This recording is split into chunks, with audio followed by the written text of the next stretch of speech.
शहीद राजमल मीना जी की 28वीं पुण्यतिथि पर मैं उनको नमन और प्रणाम करते हुए आप सबका नमस्कार अभिवादन करती हूँ। ये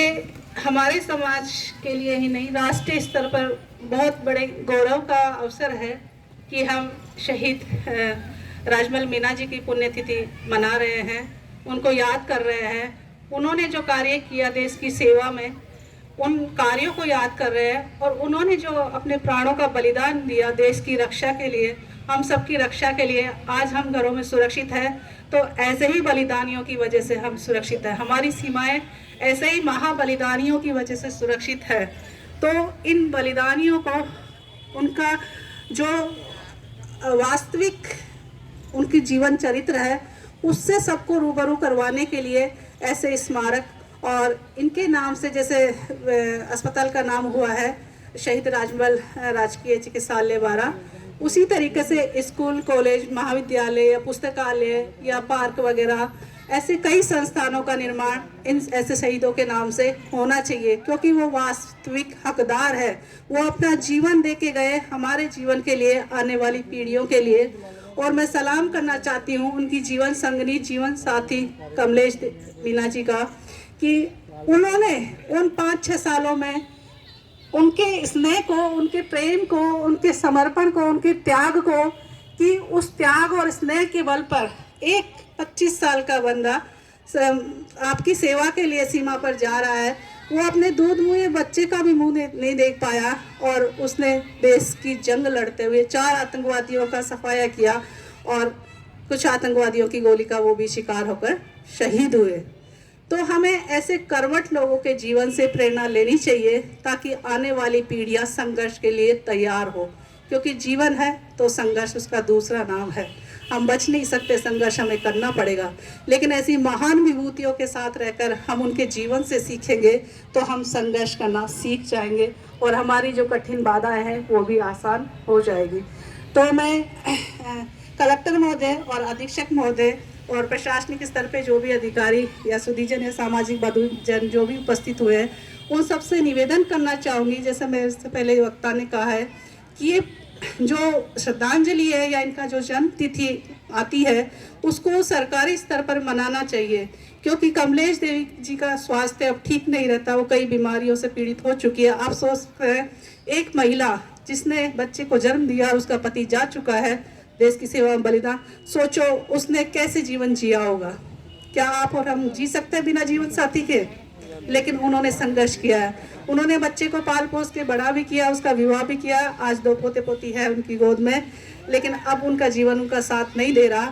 कभी भी कुछ भी हो सकता है, उनके स्वास्थ्य, रीढ़ की हड्डी की प्रॉब्लम है और भी कई प्रॉब्लम है। तो इस पर्व को, उनके जन्मदिन और पुण्यतिथि के पर्व को सरकारी स्तर पर मनाया जाए, ताकि देश का हर बंदा, हर नागरिक, 12 का ही नहीं, राष्ट्रीय स्तर पर ऐसे बलिदानियों को याद किया जाए। हम बिरसा मुंडा को याद करते हैं आदिवासी पुरखाओं में, तो हम शहीद राजमल मीना को भी आदिवासी पुरखाओं में याद करेंगे। वो आज़ादी से पहले के लड़ाका थे, ये आज़ादी के बाद के बलिदान देने वाले लड़ाका है। तो हमें ऐसे शहीदों के लिए इनके जीवन गाथा को लिखकर सब जगह प्रचारित और प्रसारित करना चाहिए, ताकि हम अपने आप को भी शिक्षा दे पाए और आने वाली पीढ़ियों के लिए भी एक अद्भुत व्यक्तित्व का परिचय दे पाए, और समाज भी उनके कर्मों से, उनके पद चिन्हों पर चलकर सही राह पर अपना योगदान के, चाहे वो परिवार में या चाहे समाज में या राष्ट्रीय स्तर पर, अपने जीवन का सही उपयोग करना सीख पाए। इतना ही कहकर मैं आप सभी से बहुत बहुत आभार और अभिनंदन प्रकट करना चाहती हूँ कि कमलेश देवी जी ने मुझे इस पावन पर्व के लिए उचित समझा, मुझे बुलाया, मुझे मौका दिया। मैं कुछ भी लायक नहीं हूँ, इनके पद चिन्हों पे चलने की कोशिश करेंगे हम भी, कि समाज के लिए, परिवार के लिए, राष्ट्रीय स्तर पर कुछ करके जाए,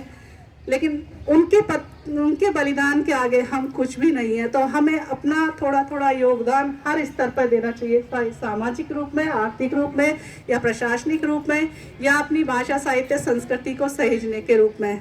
इतना ही कहकर मैं आप सभी को बहुत बहुत आभार और अभिनंदन प्रकट करना चाहूँगी, और शहीद राजमल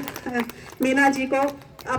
मैं सलूट करना चाहूँगी यहाँ से, कि उन्होंने 25 वर्ष की अवस्था में देश को बचाने के लिए आतंकवादियों से लड़ते हुए 4 आतंकवादियों को मार कर वो शहीद हुए। तो ऐसे विरले व्यक्तित्व को हर किसी को जानना चाहिए और उनके जीवन से संदेश लेना चाहिए कि जीवन जन्म है तो मृत्यु सच्चाई है, लेकिन जीवन को सार्थक करने जाना सबसे बड़ी सच्चाई है, और ये कम ही लोगों को समझ में आता है। खास तौर से राजमल जी जैसे चरित्र हम सबको सिखा रहे हैं कि हमारे जीवन की उपयोगिता क्या। जीवन चाहे छोटा हो, लेकिन ऐसा विराट हो कि उसको आप राष्ट्रीय अंतर्राष्ट्रीय स्तर पर उसको गर्व से याद करें और आप उससे प्रेरणा ले सके। तो मैं उनके परिजनों को और राजमल जी को वापस से प्रणाम, नमस्कार और श्रद्धांजलि प्रकट करते हुए उन सबको सलाम करना चाहूँगी कि उन्होंने उस मिट्टी के वो गुण लिए, उन माँ ने उस ऐसी संतान को पैदा किया और ऐसी जीवन संगनी मिली कि उन्होंने अपने बच्चे की और बीवी की परवाह नहीं की। जिस वक्त सब केयर में लग जाते हैं, लेकिन वो उनको अकेली छोड़ के चले गए और भारत माता की जय हम जो बोलते हैं, उस भारत माता की रक्षा के लिए उन्होंने अपने प्राणों का बलिदान दिया है। तो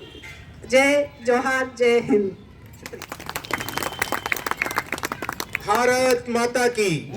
भारत माता की। मैं निवेदन करूंगा श्री राम रेंज कोटा से पधारे हुए सूबेदार शैतान सिंह जी, सूबेदार अहमद अंसारी जी